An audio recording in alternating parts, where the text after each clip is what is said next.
welcome to another episode of Business Acumen. Your host, Joe Mans, Roy Browning, and Joe. Today we're going to talk about growth, and specifically, how fast should a company grow? What do you think about that? I think it's really important to have a growth strategy and a plan for your growth. I mean, if your plan is to grow rapidly, then you at least have to have a plan of how that's going to happen. Put the pieces together, map out that growth in a rapid incline, or if you're going to grow steadily over a long period of time, then you got to have a plan for that. But it boils down to me that it's up to the individual business owner. How you're going to grow, just have a plan to make it happen. Yeah, a plan is important. One thing that I really feel strongly about is that you cannot outgrow your resources. Specifically, one of the main reasons why a lot of small businesses fail is because they grow faster than their cash will allow. And so I think that it's really important to be sustainable in the growth. So I know some people really want to grow as fast as humanly possible, but that really doesn't make a lot of sense to me, because if you're going to grow faster than you can produce good quality, or you're going to grow faster than your cash can sustain, then you're just going to end up failing in the long run. Well, I mean, that's certainly a point of view. I don't think it's a matter of fact in all circumstances. If you have a plan for sourcing the product that you're going to offer to your clientele, then it makes sense that you could grow rapidly. If, for example, if my manufacturer is offshore and they can produce as many widgets as possible as fast as I need them, there's no reason that I can't scale my business quicker.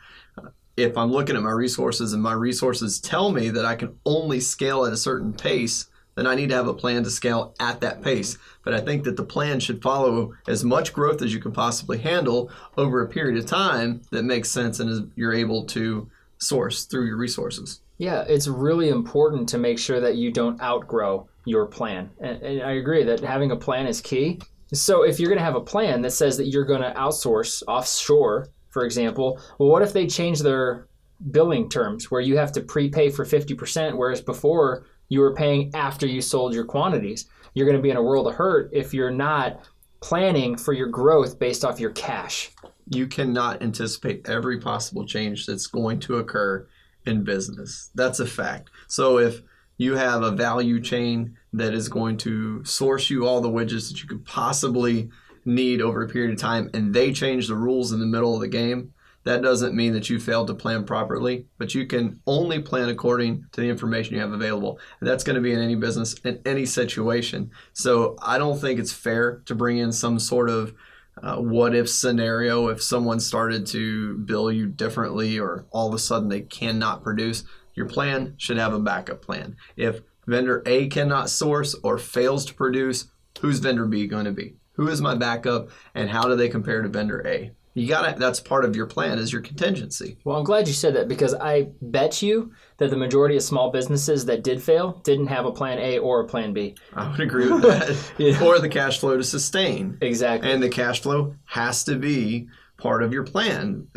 There's so many pieces to this thing, whether it's your marketing piece or it's your value chain or it's your cash flow. All those pieces have to be in place to be part of the larger plan. And as long as you have a plan in place that will support your growth strategy, there's no wrong answer. Yeah, but there are, I think, some things that you can take away from this to say how you can grow faster while still being sustainable. For example, if you systemize and build processes around the way that you do things, then you know that the bigger that you get, you're going to follow the same process along the way. Having a plan A and a plan B is key. And for that matter, making sure that whatever your plan is, that you don't outgrow what you're able to produce, what you're able to afford without some sort of a backup funding source. That's one of the biggest reasons why businesses fail, again, is because they don't have the cash to sustain the growth that they're experiencing. So put a plan together and make sure that you have the resources to back it up. I still say grow as fast as you can, just have a plan to make it happen. Hey, to sum it up, Joe is 100% correct that you have to have a plan. You have to have a plan to get from point A to point B. How do you get a plan? You start with a goal. Where do you want to be? You put that plan together, put a plan B together, but at the end of the day, make sure that your plan includes the resources that you need to back up that plan. Absolutely.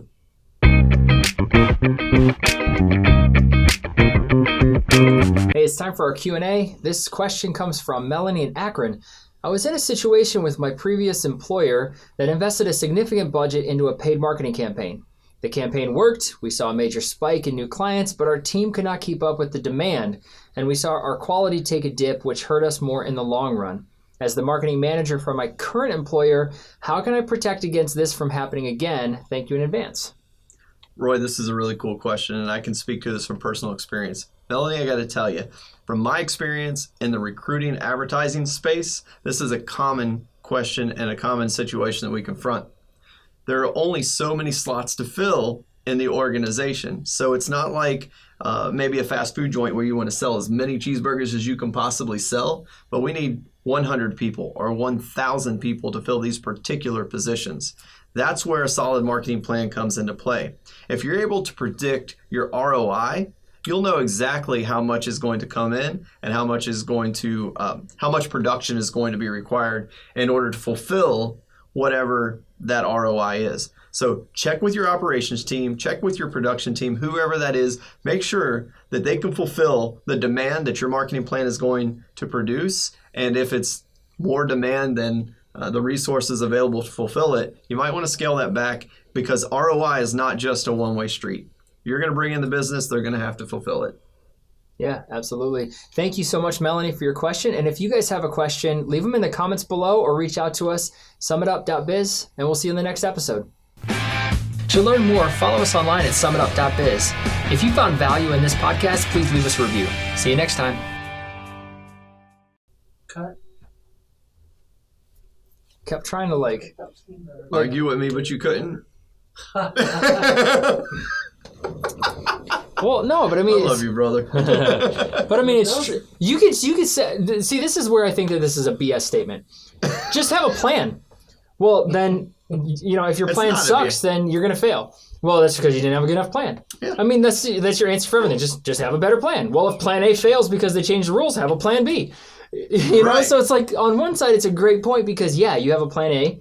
Yes, you should have a plan B. But at the end of the day, if you run out of cash, guess what? You're bankrupt. Well, guess what? If you plan properly, you won't run out of cash. That is a fact. If you look at your cash flow, no, seriously, if you look at your cash flow and you know for a fact that here's where my cash is going, right? If you say it's going to cost me $3 to build a widget. Yeah. If they jack your price up to $4 per widget, then you suck because you didn't have a contract in place that locked that vendor in to $3 per widget. You suck at planning. I'm sorry. That's just a fact of the matter. A good plan is going to stay the course and get you where you need to be. So if you say that if you want to grow from point A to point B over a 3-year period, and let's say that's a steep incline, okay?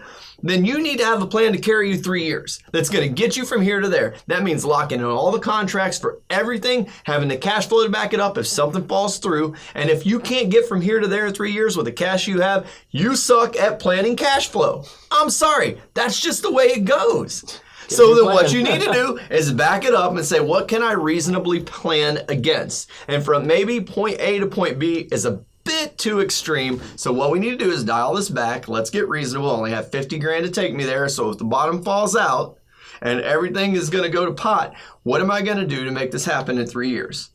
I got the cash to make it happen. We're going to keep the lights on, pay the employees, get everything going for 3 years from here to there.